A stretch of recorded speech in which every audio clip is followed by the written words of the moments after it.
बिस्मिल्लाहिर्रहमानिर्रहीम। अस्सलामु अलैकुम वरहमतुल्लाहि वबरकातुहू। उम्मीद है आप सब खैरियत से होंगे। आज की वीडियो में हम सरकारी मुलाजमीन के लिए नए माली साल की चंद इंतहाई अहम अपडेट्स पर तफसील से बात करेंगे। अगर आप वफाकी या सूबाई हुकूमत के मुलाजिम हैं या आपके खानदान में कोई सरकारी मुलाजमत करता है तो ये वीडियो आखिर तक जरूर देखें, क्योंकि आज हम तनख्वाहों, एडहाक रिलीफ, नए पे स्ट्रक्चर, मुख्तलिफ अलाउंसेज और उन तमाम तब्दीलियों पर गुफ्तगू करेंगे जो आइंदा आपकी तनख्वाह पर असरअंदाज हो सकती हैं। गुज़श्ता चंद हफ्तों से सोशल मीडिया और मुख्तलिफ सरकारी दफातर में एक ही सवाल बार बार पूछा जा रहा है कि आखिर नए माली साल में मुलाजमीन की तनख्वाहों में कितना इजाफा होगा। क्या पुराने एडहाक रिलीफ बुनियादी तनख्वाह में शामिल किए जाएंगे? कन्वेंस, मेडिकल और हाउस रेंट अलाउंस में क्या तब्दीली आएगी? और क्या तमाम मुलाजमीन को एक जैसा फायदा मिलेगा? अगर आपके जहन में भी यही सवालात हैं तो आज की वीडियो में हम एक एक नुक्ते को आसान जबान में समझेंगे ताकि किसी किस्म की उलझन बाकी न रहे। सबसे पहले बात करते हैं तनख्वाहों में किए गए इजाफे की। हुकूमत ने नए माली साल के लिए सरकारी मुलाजमीन को बुनियादी तनख्वाह पर 7% एडहाक रिलीफ देने का ऐलान किया है। इस फैसले का इतलाक 1 जुलाई से किया गया है। इस इजाफे का मकसद बढ़ती हुई महंगाई और रोजमर्रा अखराजात के बोझ को किसी हद तक कम करना है। यहाँ एक बात समझना बहुत जरूरी है कि 7% इजाफा हर मुलाजिम को एक जैसी रकम की सूरत में नहीं मिलेगा, बल्कि ये इसकी बुनियादी तनख्वाह के हिसाब से होगा। यानी जिस मुलाजिम की बुनियादी तनख्वाह ज्यादा होगी उसे इजाफी रकम भी ज्यादा मिलेगी, जबकि कम बुनियादी तनख्वाह रखने वाले मुलाजिमीन को निस्बतन कम इजाफा मिलेगा। मिसाल के तौर पर अगर किसी मुलाजिम की बुनियादी तनख्वाह 50,000 रुपए है तो 7% के हिसाब से तकरीबन 3,500 रुपए इजाफा बनता है। अगर बुनियादी तनख्वाह 70,000 रुपए है तो इजाफा तकरीबन 4,900 रुपए होगा। इसी तरह हर ग्रेड के मुलाजिम की नई तनख्वाह मुख्तलिफ होगी।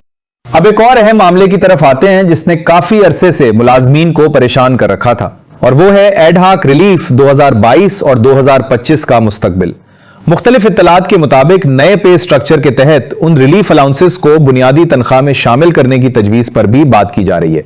अगर ऐसा होता है तो इसका फायदा सिर्फ मौजूदा तनख्वाह तक महदूद नहीं रहेगा, बल्कि आइंदा सालाना इंक्रीमेंट, बाज अलाउंसेस और रिटायरमेंट के बाद मिलने वाले माली फवायद पर भी मुस्बत असर पड़ सकता है।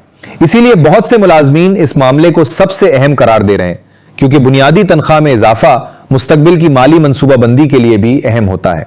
दोस्तों, अभी मजीद अहम मालूमात बाकी हैं। अगले हिस्से में हम convince allowance, medical allowance, house rent, नए पे स्किल, सूबाई मुलाजमीन की सूरत हाल, मुख्तलिफ मिसालों और इन तमाम नुकात पर तफसील से बात करेंगे जिनका ताल्लुक बराह रास्त आपकी तनख्वाह से है। लिहाजा वीडियो को आखिर तक जरूर देखें ताकि कोई अहम।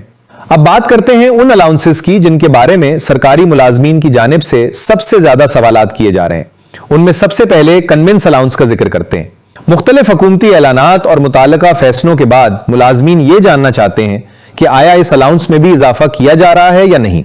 अगर कन्वेंस अलाउंस में इजाफा नाफिज किया जाता है तो इसका मकसद बढ़ते हुए सफरी अखराजात को किसी हद तक कम करना होगा।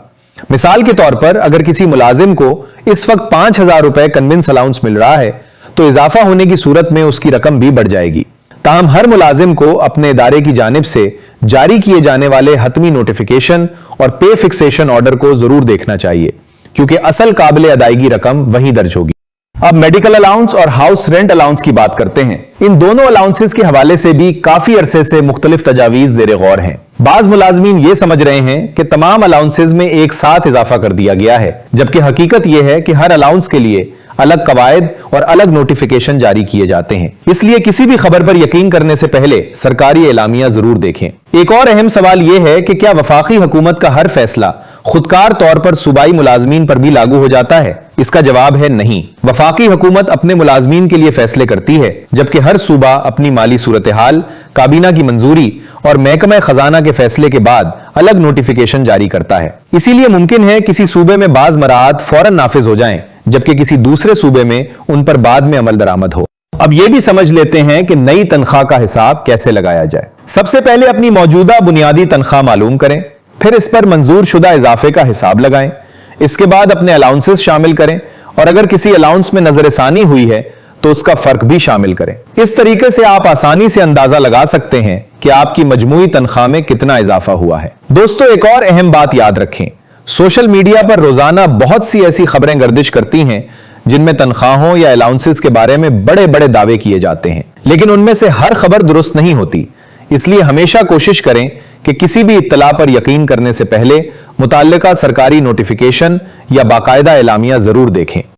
अगर मजमूई तौर पर देखा जाए तो नए माली साल में सरकारी मुलाजमीन के लिए कई अहम तब्दीलियां सामने आई हैं। तनख्वाहों में इजाफा, बुनियादी तनख्वाह से मुताल्लिक तजावीज, मुख्तलिफ अलाउंसेस पर गौर और नए पे स्ट्रक्चर जैसे मामलात आने वाले दिनों में लाखों मुलाजमीन के लिए अहमियत रखते हैं। इसीलिए बेहतर यही है कि अपने इदारे की जानिब से जारी होने वाली हर नई हिदायत पर नजर रखें ताकि आपको अपनी तनख्वाह और मराआत के बारे में दुरुस्त मालूमात हासिल रहें। उम्मीद है आज की वीडियो से आपको अहम मालूमात मिली होंगी। अगर वीडियो पसंद आई हो तो इसे जरूर लाइक करें, अपने दोस्तों और दीगर सरकारी मुलाजमीन के साथ शेयर करें। और अगर आप चाहते हैं कि हम हर नए नोटिफिकेशन की आसान जबान में वजाहत करते रहें तो हमारे चैनल को सब्सक्राइब करना ना भूलें। अपनी राय कमेंट्स में जरूर बताएं कि क्या मौजूदा इजाफा आपके ख्याल में महंगाई के मुकाबले में काफी है या हुकूमत को मजीद इकदामात करने चाहिए। इसी के साथ मुझे इजाजत दीजिए। अल्लाह ताला आप सबको सेहत, खुशहाली और आसानी अता फरमाए। अल्लाह हाफिज।